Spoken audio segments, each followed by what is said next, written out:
Belur Yogashree Ayush medical কলেজে আয়ুষ মেলা 2025 অনুষ্ঠিত হলো।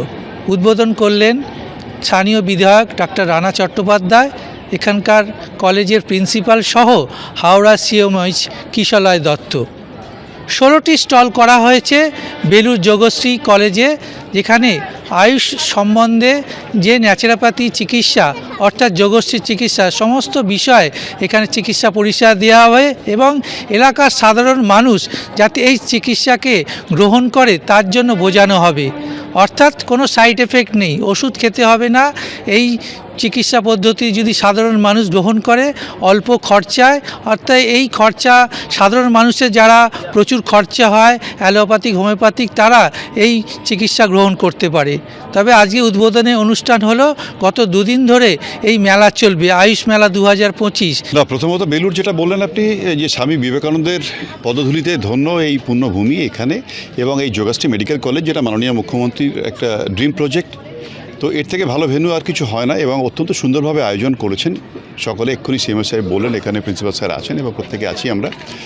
মাননীয় মুখ্যমন্ত্রী যেটা উদ্দেশ্য যে প্রত্যেকটি মানুষের কাছে চিকিৎসা পরিষেবা পৌঁছে দেওয়া, প্রান্তিক মানুষের কাছেও, এবং আয়ুষ যেটা ভারতবর্ষের একটা প্রাচীন একটা চিকিৎসা ব্যবস্থা, সেই আয়ুষ মেলা আজকে হাওড়া জেলা আয়ুষ মেলার আজকে এখানে আয়োজন যে হলো, এতে যেমন প্রচার তেমনি প্রসার ঘটবে এই আয়ুষের, এবং মানুষ আরও জানতে পারবে, আরও আকৃষ্ট হবে।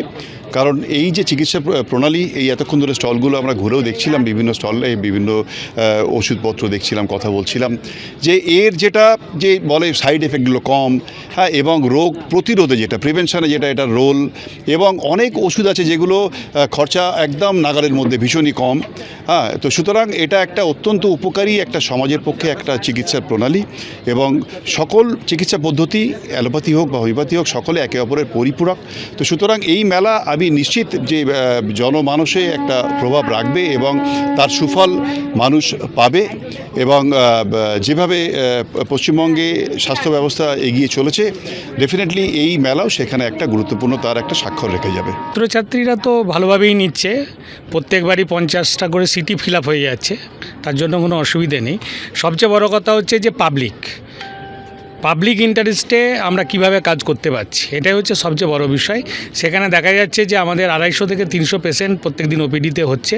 আমরা সম্প্রতি আইপিডিও চালু করার ব্যাপারে উদ্যোগ নিয়েছি এবং আইপিডিও চালু করব। এখানে 60 120টা সিট আছে, বেড আছে আর কি, মেল এবং ফিমেল মিলিয়ে, সেগুলো চালু করা হবে। আর সর্বোপরি আমাদের যে স্টেটের ব্যাপারে বলি, স্টেট থেকে আমরা প্রত্যেকটা জেলায় এই আয়ুষ মেলা পরিচালনা করছি, অর্গানাইজ করছি, এবং এই অর্গানাইজের মধ্য দিয়ে মানুষের কাছে আয়ুষে কি ভালো দিক, আয়ুষের কোন রোগগুলো ভালো করতে পারি, সেগুলোকে আমরা পৌঁছে দিচ্ছি। এটা আমাদের উদ্যোগের উপর নির্ভর করছে, আমরা যতটা উদ্যোগী হয়েছি আজকে। কারণ পশ্চিমবঙ্গেতে এখন একটা কথাই সবথেকে বড় কথা, জন উদ্যোগে জনস্বাস্থ্য। সুতরাং আমরা উদ্যোগী হয়েছি এবং সে আমাদের উদ্যোগ বাড়াতে হবে, এবং জেলার প্রত্যন্ত অঞ্চলে আমাদের সেটা নিতে হবে। এই আয়ুষ মেলা বিভিন্ন জায়গাতে হচ্ছে, বিভিন্ন সুস্বাস্থ্য কেন্দ্রেতে আমরা এই যেগুলো এখানে দেখছি সেগুলো সমস্ত আমরা কমিউনিটিকে বলছি। সুতরাং যথারীতি এই প্রচার আরও দিনের পর দিন বাড়বে, এবং সেইভাবে আমরা স্যার আছেন, ডিরেক্টর স্যার, আমাদের বিধায়ক আছেন এখানকার বালি বিধানসভার, আমরা সবাইকে নিয়ে যদি কাজ করতে পারি, যেটা আমি আগেও বলেছি আমার বক্তব্যে, তাহলে আমরা কিন্তু এটাকে একটা জায়গায় পৌঁছে দিতে পারবো, যেটা আজকে আমরা চাইছি। এই যেমন আজকে আমি একটু আগে দেখলাম যে একটা ব্যথার ওষুধ, অনেকেই ব্যথার ওষুধ খেতে আমাদের কাছে যখন আসে আমরা ডাইক্লোফেনাক এই সমস্ত দিই, তারা ভাবে তাতেও আলসার হয়ে যাবে না তো, কিন্তু আজকে এটাও হতে পারে, এর পরিবর্তে এইটা আপনি খান। তাই জন্য আমরা বারবার বলছিলাম ক্যাফেটেরিয়া চয়েস, সবার হাতে পৌঁছে দেওয়ার জন্য আমাদের প্রচার দরকার। সেই প্রচার আমরা সামনের দিনগুলোতে করব। 16টি স্টলে বিভিন্ন ডাক্তাররা এবং ফিজিওরা থাকবে, তাদের যে সমস্ত মানুষজন রোগ নিয়ে অর্থাৎ তাদের সমস্যা নিয়ে বলবে, তাদের সমস্তভাবে সাহায্য করা হবে।